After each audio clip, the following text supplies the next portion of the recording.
You set that alarm for 5 a.m. again, bought the journal, downloaded the habit tracker, watched so many discipline equals freedom videos your algorithm thinks you enlisted. And you still can't get off the couch before noon. So you did what every guy does. You slapped a label on yourself, told your boys, told yourself, probably told your barber.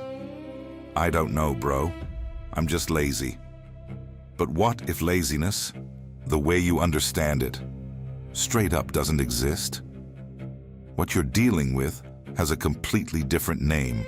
And after breaking down the psychology of over 300 men who went from completely stuck to locked in, I can tell you the fix isn't willpower.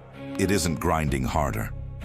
It's something the Stoics figured out 2,000 years ago that the entire self-improvement industry is still getting dead wrong.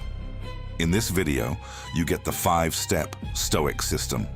But step 4, the Bonfire Protocol, is the move that flips everything upside down.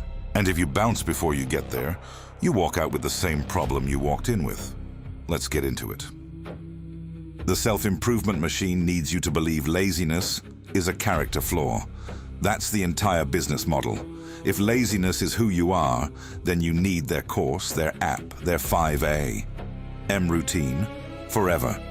You're not a customer, you're a subscription. But laziness, real, clinical. This person genuinely cannot be moved by anything. Laziness barely exists. What gets slapped with that label is almost always one of 3 things, and all 3 of them feel exactly the same from the inside. Fear. You're not lazy about starting the business. You're terrified that if you try and fail, it confirms the story you've been telling yourself since high school, that you're not good enough. So you don't start.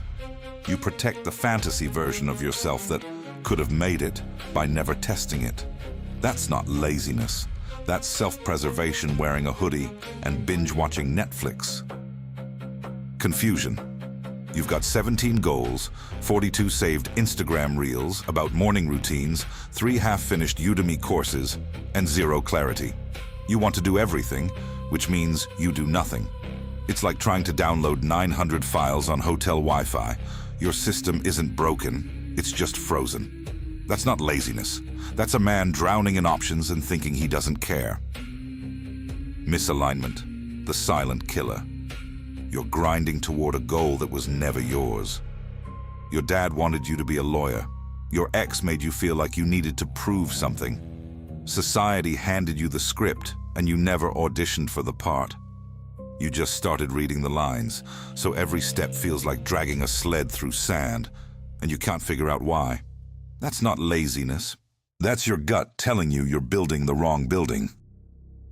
Marcus Aurelius, the man running the entire Roman Empire, wrote in his private journal, words nobody was ever supposed to read. Get back up when you fail. Embrace the pursuit, however imperfectly. He didn't say try harder. He didn't say wake up earlier. He said get back on the right path. If the most powerful man in the ancient world struggled with direction, what makes you think your inability to stick to a gym routine means you're defective? You're not defective. You're just building without blueprints. And what I'm about to lay out, starting right now, is the blueprint. Step 1. The compass. Find your why before your how. Quick story. I talked to a guy, let's call him Danny, 26, smart kid. Had a degree, had a decent job, had a gym membership he hadn't used in 4 months. Came to me and said, I just can't get motivated. I think something's wrong with me. So I asked him one question. What are you building? Dead silence. Not because he didn't have an answer, because he had 40 answers. Learn to code, start a YouTube channel, get into real estate, read 50 books a year, get shredded, move to Austin, launch a brand. He'd been adding goals like a kid adding toppings at a frozen yogurt place, just piling stuff on because it all looked good. I said, Danny, you don't have a motivation problem. You have a compass problem. You know how to walk. You just don't know which direction to face. This is where 95% of men get it twisted. They start with tactics. What app should I use? What time should I wake up? What protein powder hits different? Should I learn Python or start dropshipping? How?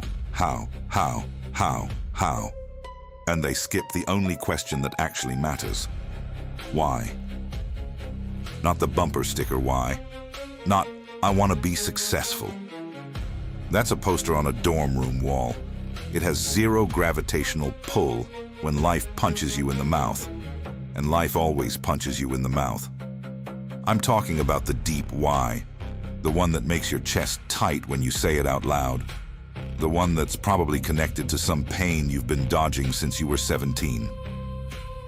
Epictetus, a man born into slavery, physically crippled by his own master, who had every excuse to sit down and quit, said, "First say to yourself what you would be, and then do what you have to do. What you would be, not what you want to have, not what you want to flex on Instagram, what you would be." Now check this out. The neuroscience behind this is wild. Your brain has a structure called the reticular activating system, the RAS. Think of it as a bouncer at a club. Your brain processes roughly 11 million bits of sensory data every second. 11 million.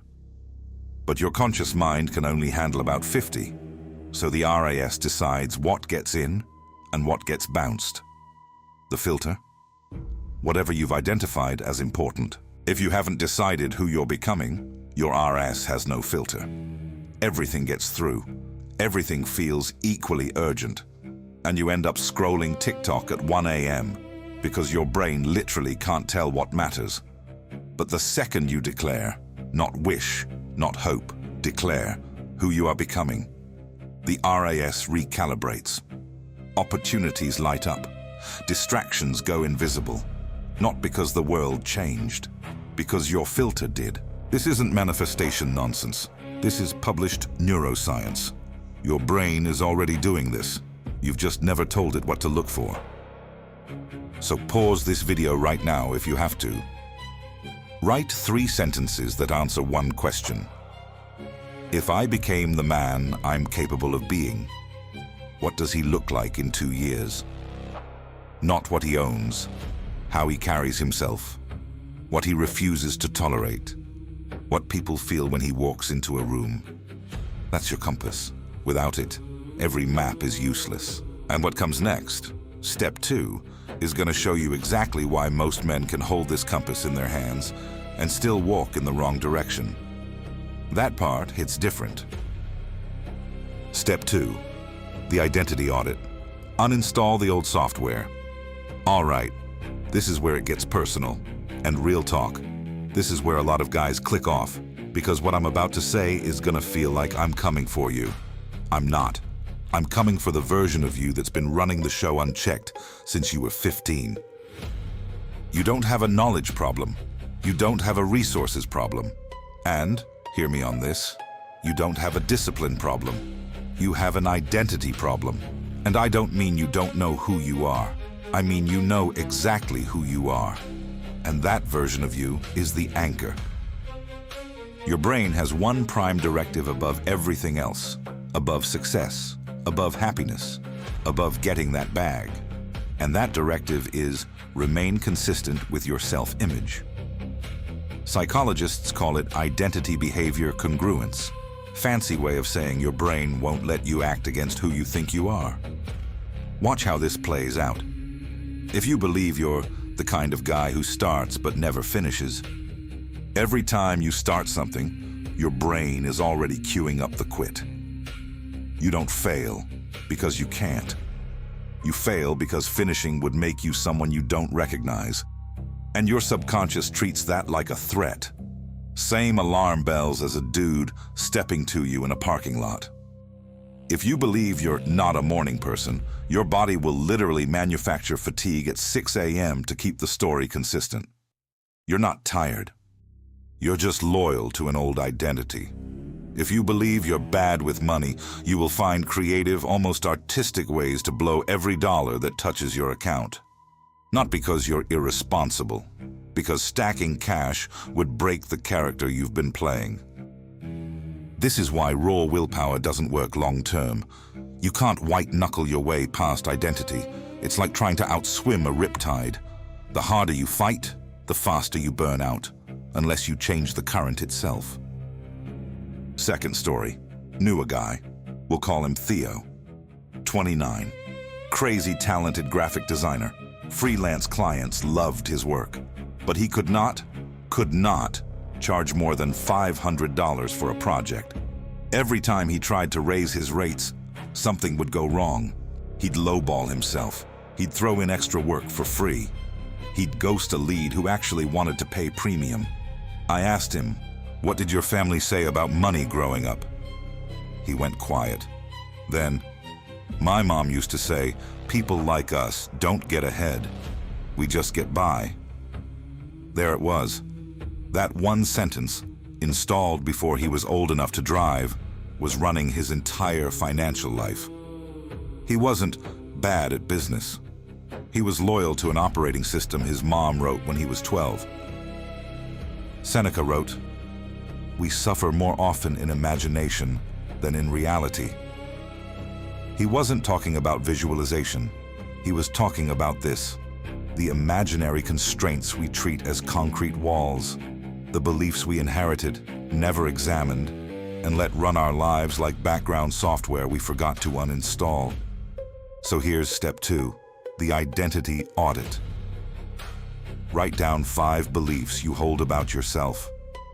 Not what you wish you believed, what you actually believe when nobody's watching and it's 2 a.m. and you're being honest with yourself. Things like, "I'm not disciplined. I'm the funny friend, not the successful one. People like me don't get those opportunities. I always start but never finish. I'll figure it out eventually." Look at each one and ask, is this true? Or is this just a story I adopted because it was easier than changing? Because most of your identity was installed, not chosen. Your parents gave you some of it. School gave you some of it. That teacher who said you'd never amount to anything. That breakup where she said you weren't enough. And you've been running that software ever since. You wouldn't trust a computer running Windows Vista in 2026, but that's exactly what you're doing with your mind. The Stoics called this clearing the smoke. And Marcus Aurelius described most suffering as smoke. Not real, just the residue of assumptions nobody bothered to question. And the fix is not to argue with the smoke. You don't debate a ghost, you replace it. Not with affirmations. I'm not going to tell you to stare in a mirror saying, "I'm a money magnet" 40 times. That's cosplay, not development. The fix is what I call trial by fire, borrowed straight from the Stoics. Seneca talked about testing character the way a blacksmith tests metal. Through heat, through pressure, through deliberate exposure to the thing that scares you. You replace the old belief with a new one. Then you create, deliberately, strategically, small pieces of evidence that the new belief is true. "I never finish anything" becomes, "I'm a man who completes what he starts." And then you finish one thing today, something small, a book chapter, a workout, a hard conversation you've been ducking. Each completion is a trial by fire for the new identity. And over time, the metal gets harder. The old story fades. And one morning you wake up, and that version of you feels like a stranger. Because he is. This is philosophy as demolition. Tearing down the false self so the real one has room to breathe. Now, if you're thinking, "All right, Vance, I've got my compass and I've uninstalled the old software. Just tell me what to do." I feel you. But the next step is going to surprise you. Because it's not about adding more to your plate. It's about taking a flamethrower to it. Step 3. The Elimination Protocol. Subtract before you add. I'm about to say something that might low-key piss you off. You're doing too much. I know. You feel like you're not doing enough. That's the whole problem, right? You look at your life and see gaps everywhere. Fitness, finances, relationships, career, skills. And your instinct is to fill every gap at the same time. So you build this insane morning routine. 3 hours before you even start your day, journal, meditate, cold shower, lift, meal prep, read, side hustle sprint, main job, date night, call your mom back, learn Spanish. And somewhere in there you're supposed to rest, but not regular rest, no. Optimized rest, because even your recovery needs a protocol. Bro, you're not building a life, you're speedrunning a burnout. And then when you inevitably drop half of it, because you're a human, not a productivity cyborg, you call yourself lazy. Again, nah, you're overloaded and underleveraged. There's a massive difference. And the self-improvement industry? They love this. They need you overloaded, because an overloaded man buys more courses, more apps, more systems. The overwhelm is the product. They sell you the disease and the cure in the same checkout cart. That's the villain nobody names, not laziness, the machine that profits from your confusion. The Stoics saw through this 2,000 years before the first productivity guru launched a webinar. Marcus Aurelius wrote, "If you seek tranquility, do less. Do less." The Emperor of Rome, commanding legions, managing plagues, fighting wars on 3 fronts, said do less. Not optimize your schedule. Not wake up at 4 a.m. and stack your habits. Do less. There's hard science behind this. Every decision you make, no matter how small, pulls from a limited bank of mental energy. Psychologists call it decision fatigue. What to eat, what to wear, whether to answer that text, whether to check that notification. Everyone is a withdrawal from an account that doesn't refill until you sleep. When that account hits 0, and for most people that's around 2 p.m., your brain defaults to whatever requires zero thought. Scrolling, junk food, YouTube rabbit holes. Not because you're weak, because you spent your decision budget on 30 things that didn't matter. So here's step 3, the Elimination Protocol. Take every commitment on your plate and sort it into 3 buckets. Core, the 1 to 3 things that create 80% of your results. For most men, physical training, your primary money-making skill, and 1 key relationship. That's it. Everything else? Noise, support, things that make the core easier. Sleep, meal prep, a 10-minute morning review. They serve the core. They don't compete with it. Decoration, learning Japanese because it sounds fire. Starting a podcast because your boy has one. Reading 4 books a month because some billionaire said to on a podcast. None of these are bad. But right now, you're hanging curtains in a house with no foundation. Cut decoration, all of it. Not forever, 90 days. You're not giving up on those things. You're sequencing, being a scalpel instead of a shotgun. And I already know the voice in your head. But what if one of those things is the thing? What if learning to code is my ticket? What if that networking event is where I meet the right person? That right there is the real FOMO nobody talks about. You're so scared of missing the one opportunity that you dilute every opportunity. You make 1% progress on 20 things instead of going 100% deep on 1. The FOMO that should actually keep you up at night. Fear of being mid at everything because you refuse to be elite at something. Let that one sit for a second. Musonius Rufus, the Stoic teacher that even Epictetus studied under, and said, "You will earn the admiration of all if you begin to stop admiring yourself." He was talking about the ego that says, "I can handle all of it." No, you can't. Nobody can. And the sooner you make peace with that, the sooner you become dangerous. Do less, hit harder, pick 1 target, swing with everything you've got. Now, remember step 4? The one I teased at the top, the Bonfire Protocol. This is where we go there. And fair warning, what I'm about to tell you goes against every piece of smart advice you've ever heard. Step 4, the Bonfire Protocol. Burn the exits. 3rd story, and this one's gonna stick with you. Guy named Let's call him Raf. 31. Had been working on his startup for 3 years. Air quotes, because what he was actually doing was working on his startup from 5 to 9 p.m., keeping his safe corporate job from 9 to 5, and telling himself he was playing it smart. 3 years in, the startup was nowhere. Not because it was a bad idea, because Raf was giving it his leftovers, his B game, his scraps. Every time the startup hit a wall, funding rejection, tech issue, partner drama, Raf's brain did a quick calculation. You've still got the job. It's fine. No need to go all in. The backup plan wasn't protecting him. It was bleeding him dry. One day he walked into his boss's office and put in his 2 weeks. No safety net. No 3 months of savings. Nothing. Reckless? Maybe. But within 6 weeks, Raf had closed his first real client. Not because he suddenly got smarter. Because he suddenly got desperate. And desperation, controlled, directed desperation, unlocks a level of problem solving that comfort never will. This isn't just a cool story. This is documented.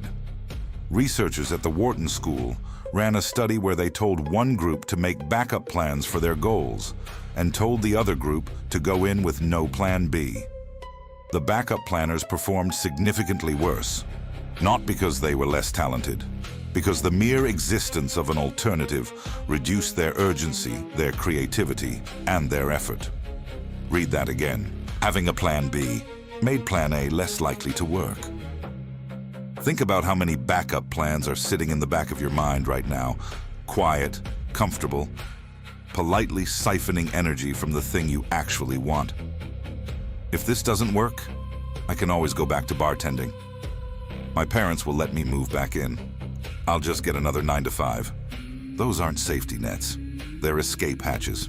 And escape hatches have a gravitational pull that is almost impossible to resist when things get hard. The Stoics understood this at a level that still blows my mind.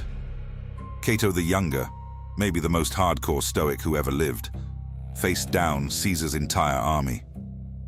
His cause was lost. Every rational person would have surrendered, taken the clemency, lived to fight another day. Cato didn't. Not because he was reckless, because surrender wasn't in his operating system. He had deleted the backup. And because there was no exit, every ounce of energy he had went toward the mission. I'm not saying be Cato. The man was operating in life or death circumstances. But the principle is universal. When retreat disappears, advance becomes the only verb in your vocabulary. So here's how you run the Bonfire Protocol without being stupid about it. 1. Name your escape hatches. All of them. The just-in-case job. The city you could move back to. The person who always bails you out. The savings account you've mentally labeled as your quit fund. Get honest about what's there. 2. Separate real safety from psychological exits. Health insurance. Real safety. Keep it. Emergency fund for actual emergencies. Keep it. I can always go back to my old manager. When you're trying to build something new, that's an exit ramp. Big difference. 3. Close the ramps. Not dramatically, deliberately. Tell yourself, and mean it, that option is no longer available to me. Delete the mental file. I know this is terrifying. Good. Pay attention to what terror actually feels like in your body. Heart rate spikes, palms, sweat, adrenaline floods in. Now think about the last time you were genuinely excited about something. Heart rate spikes, palms sweat, adrenaline floods in. Same chemicals, same sensations, different story. Terror says, I might fail. Exhilaration says, I've got no choice but to figure this out. The physiology is identical. The narrative is the only thing that changes. Choose the better narrative. And here's the part that nobody gets until they live it. Burning the exits doesn't make failure more likely. It makes failure more temporary. When there's no escape hatch, you don't quit when it gets hard. You adapt, you pivot, you MacGyver your way through problems that would have made old you tap out in a week. Men who burn their backup plans don't fail less. They bounce back faster. They iterate harder. They learn at a speed that comfortable men simply can't access, because they're playing a game they can't walk away from. And that, right there, is where greatness lives. Not in talent, not in luck, not in who your daddy knows, in the refusal to give yourself an out. If you're feeling resistance right now, that tightness, that "nah, this is crazy" voice, sit with it. Because the size of the resistance is proportional to the size of what's on the other side. Small moves, small resistance. Life-changing moves. The resistance is massive. That feeling is the signal. Now, step 5 is where we take everything you've built and turn it into a daily machine. And I'm about to give you a component inside this system that I've never seen anyone else teach. Stay locked in. Step 5. The stonemason system. The daily machine. You've got the compass. You've uninstalled the old software. You've cut the noise. You've burned the exits. Now you need a system that runs on a random Wednesday at 2 p.m. when motivation ghosted you 3 hours ago and you're staring at a blank screen, wondering what happened to all that fire you felt yesterday. Because motivation? Let's be honest. Motivation is that homie who hypes you up at the pregame and then disappears the second you actually need a ride home. Unreliable, inconsistent, fun to have around, but absolutely not someone you build your life on. You build your life on systems. There's an old parable, 3 stonemasons working side by side. Someone walks up and asks each one, "What are you doing?" First mason, "I'm cutting stone." Second mason, "I'm building a wall." Third mason looks up and says, "I'm building a cathedral." Same rocks, same sweat, same calluses, completely different experience. Because the third mason connected the grind to something bigger than the grind. That's what this system does. It connects your daily actions to the cathedral you declared in step 1. 5 components. Each one takes minutes. Together, they create a machine that makes discipline damn near automatic. Component 1, the morning declaration. 2 minutes, before your phone, before your email, before you talk to anyone. Read your 3 sentences from step 1 out loud, not in your head, out loud, your voice in your own ears. This isn't some affirmation thing. This is calibration. Remember the RAS, the bouncer in your brain? This is you handing the bouncer the VIP list before the club opens. You're telling your brain what matters before the world tells it what's urgent. Component 2, the 3 stones. 5 minutes, done the night before. This part is crucial. You pick them the night before, not the morning of. 3 tasks that, if completed tomorrow, make the day a win regardless of what else goes sideways. The rule: at least 1 stone has to be the thing you're most resistant to. The call you're dodging. The email you're avoiding. The workout you keep pushing to later. That stone goes first thing in the morning, always, because resistance compounds throughout the day. If you save the hard stone for the afternoon, it's not getting moved. Period. Marcus Aurelius. At dawn, when you have trouble getting out of bed, tell yourself, "I have to go to work," as a human being. Your work is 3 stones toward the cathedral, not 20 tasks on a to-do list that makes you feel productive without actually producing anything. Component 3, the friction audit, 3 minutes every Sunday. 1 question: what made the hard things harder this week? Not, where did I fail? Not, what went wrong? What was the friction? Maybe your phone was in the room while you worked. Maybe you didn't pack your gym bag the night before. Maybe that Tuesday lunch with your boy drained your afternoon energy every single week. Find the friction. Remove the friction. Because discipline isn't about pushing through walls. It's about removing walls before you get to them. The Stoics called this preparing for the day. We call it environment design. Same principle, different century. Component 4, the evening accounting, 5 minutes. Seneca did this every single night of his life. He'd review his day and ask himself 3 questions. You're gonna do the same, simplified. Did I move my 3 stones? What pulled me off course? What do I do differently tomorrow? Write it down, 30 seconds per question. This isn't journaling for vibes. This is data. You're running a diagnostic on your operating system every 24 hours, catching the bugs, the energy leaks, the identity relapses, and patching them before they compound. Most men live the same day on repeat for years and wonder why nothing changes. This is how day 47 actually outperforms day 1.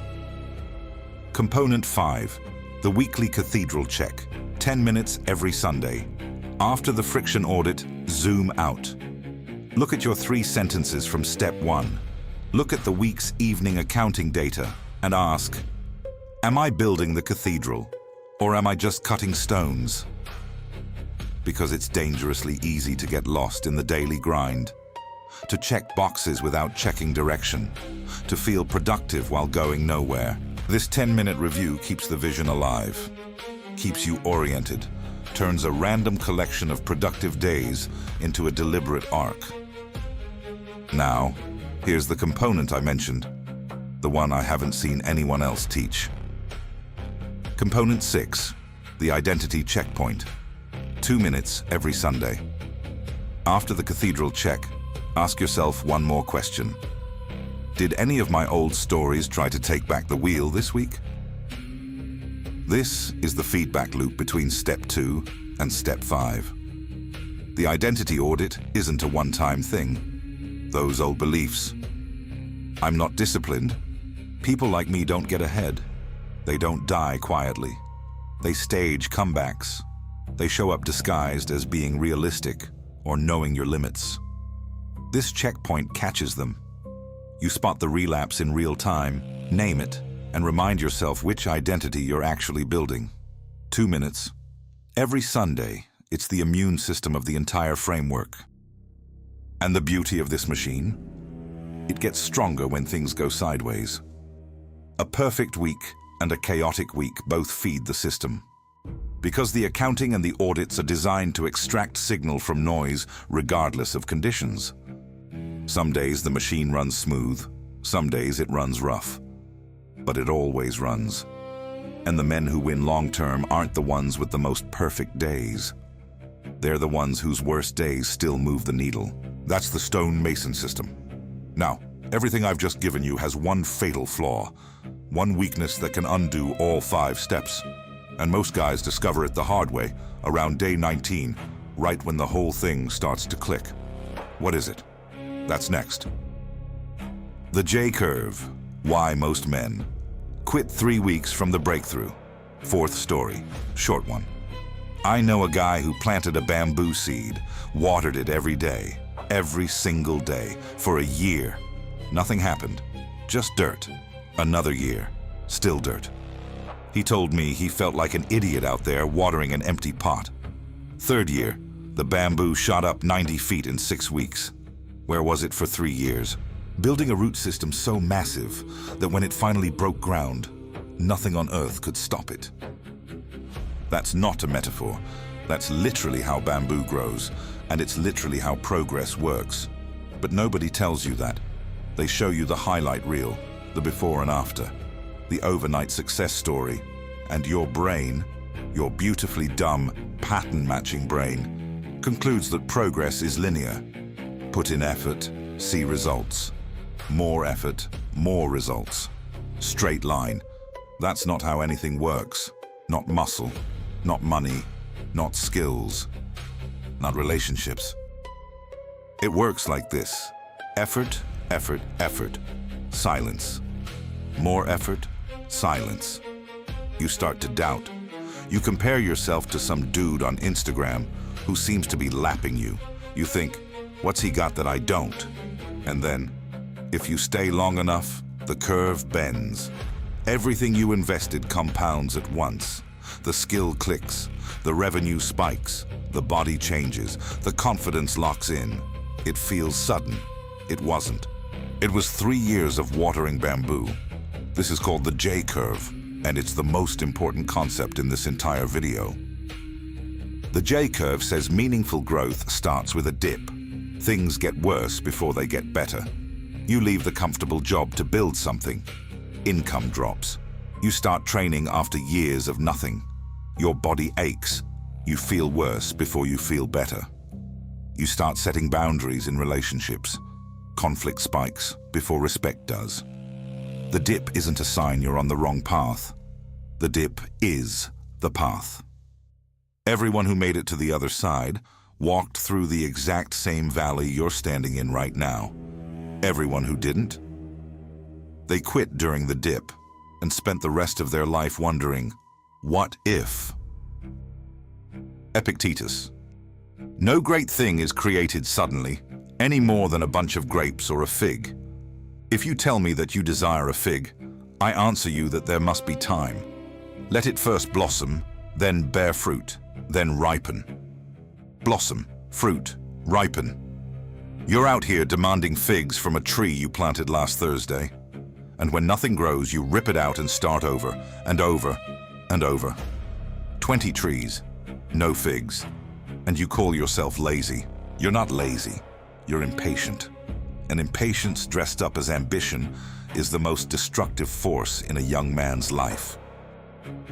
Commit to 90 days, not forever. That feels suffocating. Not 30.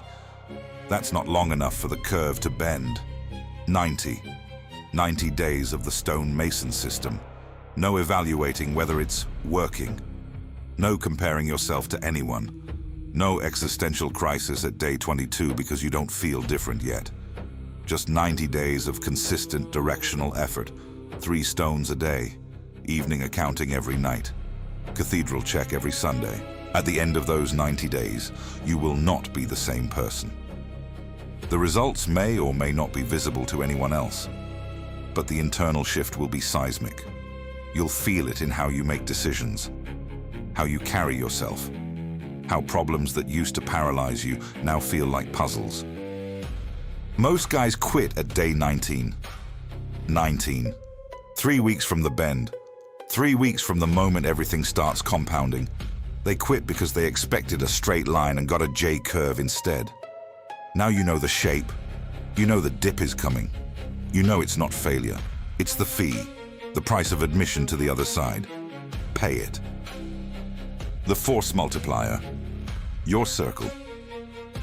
One more thing before I let you go, and I almost guarantee this is the piece you're going to skip, which is exactly why I need you to hear it. You cannot do this alone. Yeah, I know. Goes against the whole lone wolf. I don't need anybody, Sigma grindset mythology. And I'm gonna be straight with you. That mythology is getting men killed. Not physically, spiritually, mentally, slowly.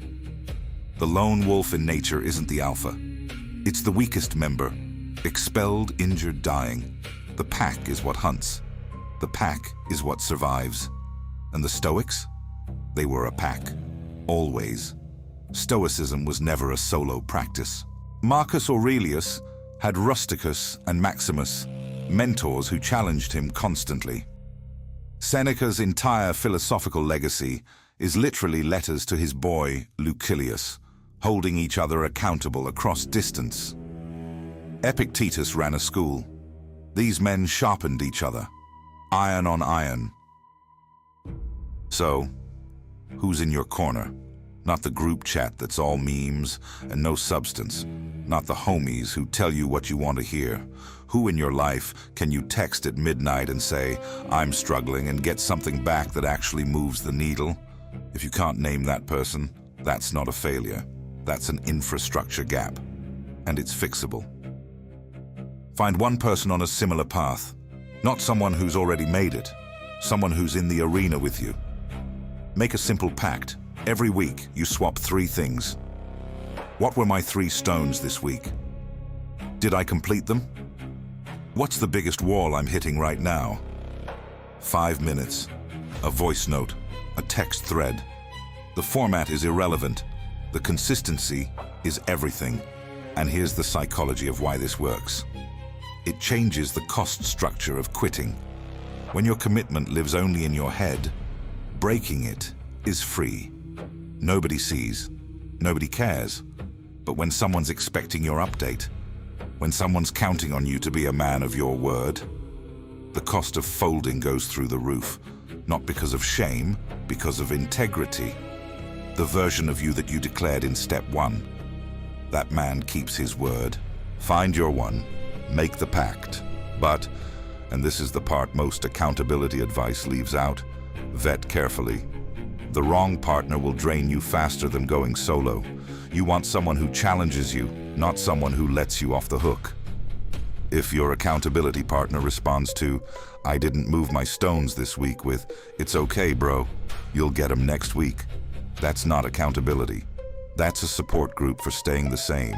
You want someone who says, "What happened? And what are you doing differently tomorrow?" That's iron. Let me land this plane. You clicked on this video because you were tired. Tired of calling yourself lazy. Tired of the gap between who you are and who you know you're capable of being. Tired of starting over every Monday. Knowing what you now know changes nothing. Epictetus said it cleaner than I ever could. Don't explain your philosophy. Embody it. Every man who watches this video will understand the system. Maybe 10% will actually run it. And of that 10%, maybe half will survive the dip. That half? Those are the ones whose lives change. Not in theory, in practice, in the mirror, in the bank account, in every room they walk into. So which half are you in? Marcus Aurelius, last thing, he wrote, "Waste no more time arguing about what a good man should be. Be one." Not tomorrow, not Monday, not after you get your head right. Now. If this cracked something open, send it to one guy who needs it. One dude who's been calling himself lazy when the real problem is he's been building without blueprints. Be the one who hands him the blueprints. I'm Vance. This is the Stoic Mindset. See you in the arena.